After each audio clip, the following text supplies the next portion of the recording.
Gosh, can I hear? I don't think I can hear you. Oh, there you go. Can you say it again? Oh, I think I lost you. Okay, so I'm live. I'm live. I'm live. I'm live. I'm live. I'm live. So main thing I wanted to talk about is I think I've lost him. I'll see if I can. Can you hear me now? Oh, lost you. No, I don't know if I can. I don't know if I can actually do that there.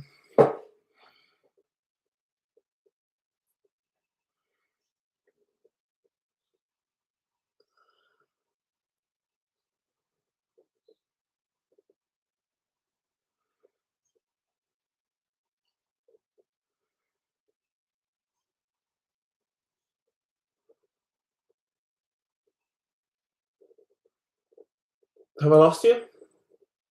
Can you still hear me there, Sam, or have you gone?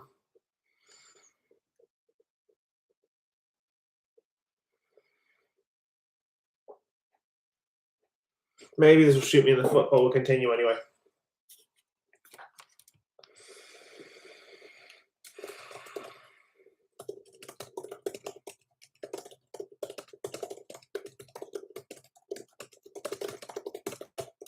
So main thing I wanted to start by saying is that it's very obvious with the Socceroos that we're going to be doing a 3-4-3.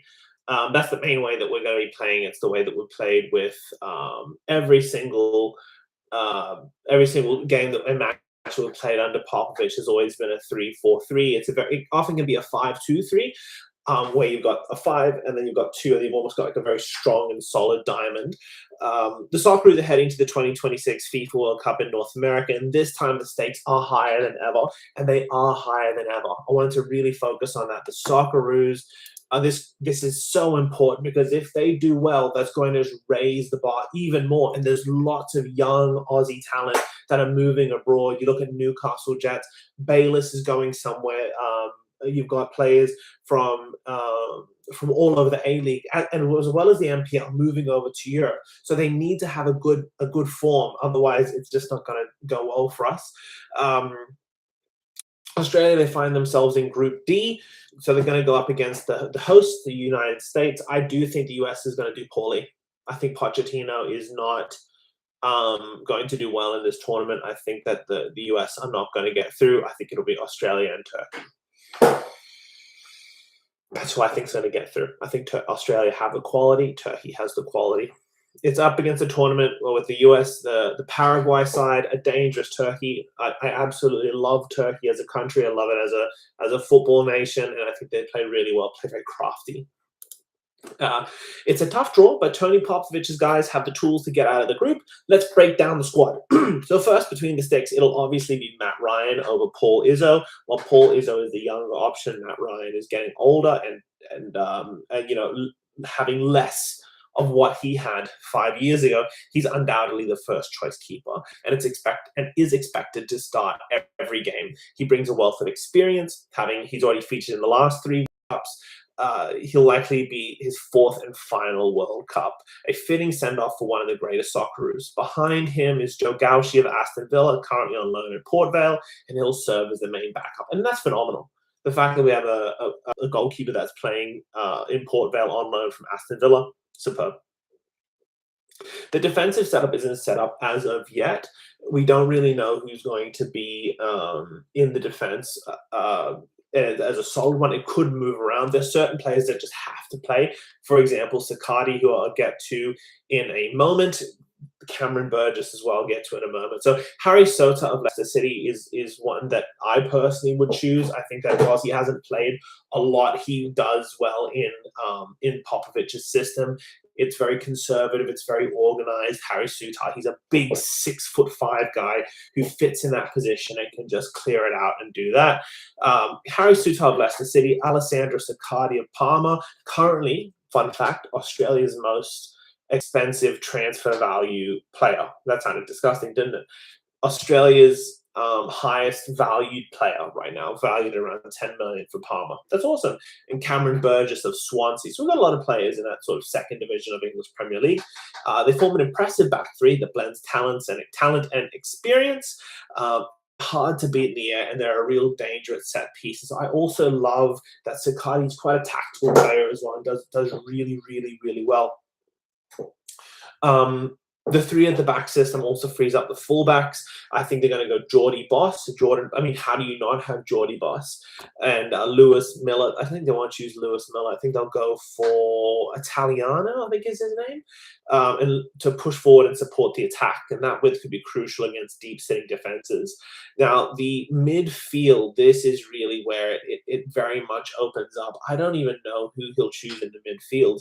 He will probably go with Dejanek somewhere, Milos Dejanek, and Jackson Irvine. Those would be the two that I really do think that he'll have in that squad. It'll be those guys there in the midfield primarily because they're very defensive. It really is a back seven at times because the two midfielders are just going to play very defensively and be very tactical.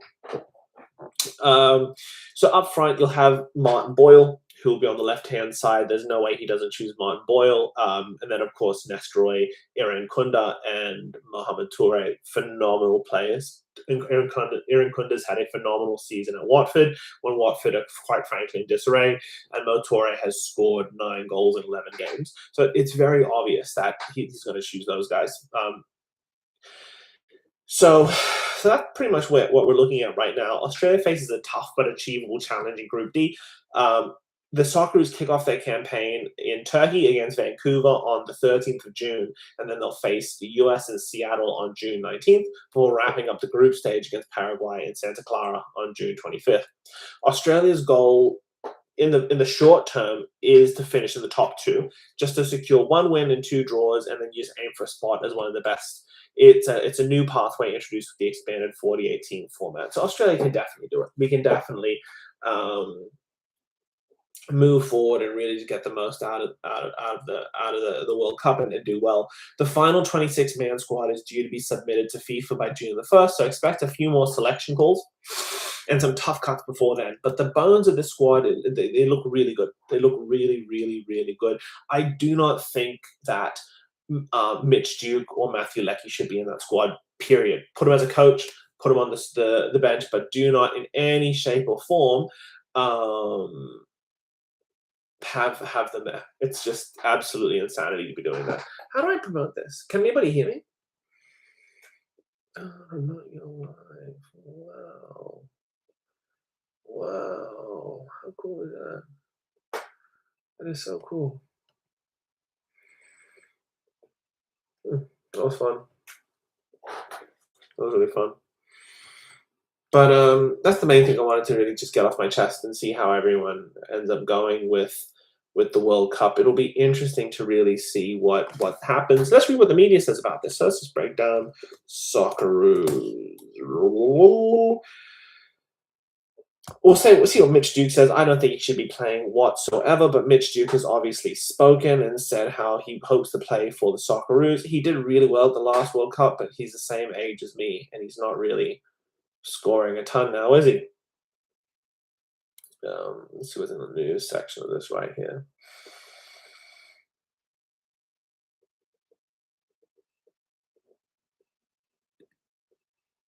The main thing we want to look at here is Hayden Matthews has been ruled out of the 2026 FIFA World Cup after suffering a devastating injury during the Socceroos pre-tournament training camp in Sartosa, Florida. Sources have told ESPN FC the injury was not considered serious, but would sideline the 21-year-old central defender for 4 to 6 weeks, ending his hopes of forcing his way into Tony Popovic's final 26-man squad. This is a common problem that Australians face when they move up to more competitive leagues. They get injured. They get injured because they're not built for the league or for whatever reason. They just cop a lot of injuries. Matthews is set to return to England for treatment with Championship side Portsmouth, where where he has played since departing Sydney FC in January 2025. It marks another cruel setback for one of Australia's brightest young defenders after injuries disrupted much of his first 18 months in English football. So yeah, please, if you can, guys, follow and like the live. It really does help us. Matthews made an immediate impression after breaking into Portsmouth's side on arrival, but an ankle problem ruled him out for the final 2 months of last season. The 6'5" ball-playing defender made 9 championship starts during the 25-26 campaign, including the final 2 matches of the season, with the performances enough to earn him a place in Australia's extended squad in Florida ahead of the June 1 squad deadline. So scary stuff, really scary stuff. Oh, God in heaven.